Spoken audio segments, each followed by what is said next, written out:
বিষয়টা হচ্ছে আজ আমার ভিডিওটা কবে ছাড়বো জানি না। আজ হচ্ছে 19শে জুলাই, ছেলের জন্মদিন, বার্থডে। তো বিয়ের পর আমার হাজব্যান্ড আমায় ফার্স্ট বলেছিল যে কোনো এক পার্সন, তার দাদা, বিচারক দাদা, এর মুখের উপর কোনো দিন মুখ দেবে না, তর্ক করবে না। আমি দাদাকে রেসপেক্ট করি, ভালোবাসি। দাদা আমার জন্য যতটুকু পেরেছে করেছে, আমিও আপ্রাণ চেষ্টা করেছি দাদার জন্য করার।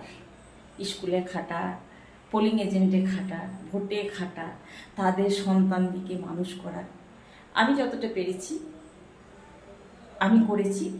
দাদা যতটা পেরেছে আমার জন্য করেছে, তো দাদাকে রেসপেক্ট করবে।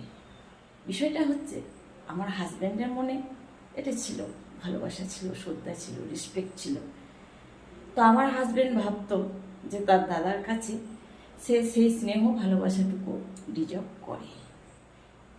একটা ভিডিও আমি বানিয়েছি যে নিজে ভালো হলে হবে না, আপনার আশেপাশে মানুষজন কতটা ভালো, আমরা প্রতি কতটা দায়িত্ব, কর্তব্য, স্নেহ এটা তারা দেয়, সেটা দেখতে হবে।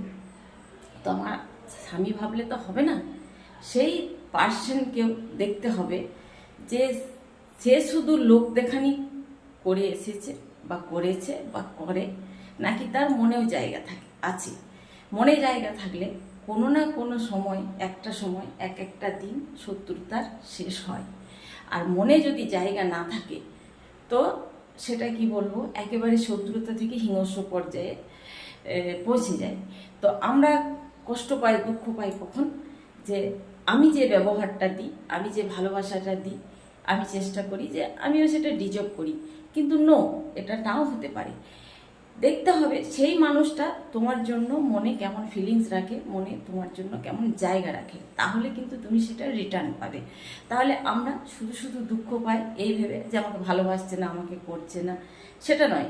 বিষয়টা হচ্ছে তুমি তোমার জায়গায় সঠিক, তার মনে তোমার জন্য জায়গা নেই। তো এখানে দুঃখ পাওয়ার কিছু নেই। নিজেকে শক্তিশালী হতে হবে, নিজেকে শক্তিশালী হতে হবে তাদের সাথে লড়াই করার জন্য নয়, তাদের বিবাদ করার জন্য নয়, যাতে আর কেউ আঁচড় মারার আগে অন্তত পক্ষে 10 বার ভাবে।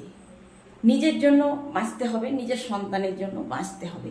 কারণ আমার সন্তানকে তারা দুঃখ পেয়ে খুশি, আনন্দিত হতে পারে, উল্লাসিত হতে পারে, এনজয় করতে পারে। আমার সন্তান তো আমাদের কাছে প্রিয়, তাই না?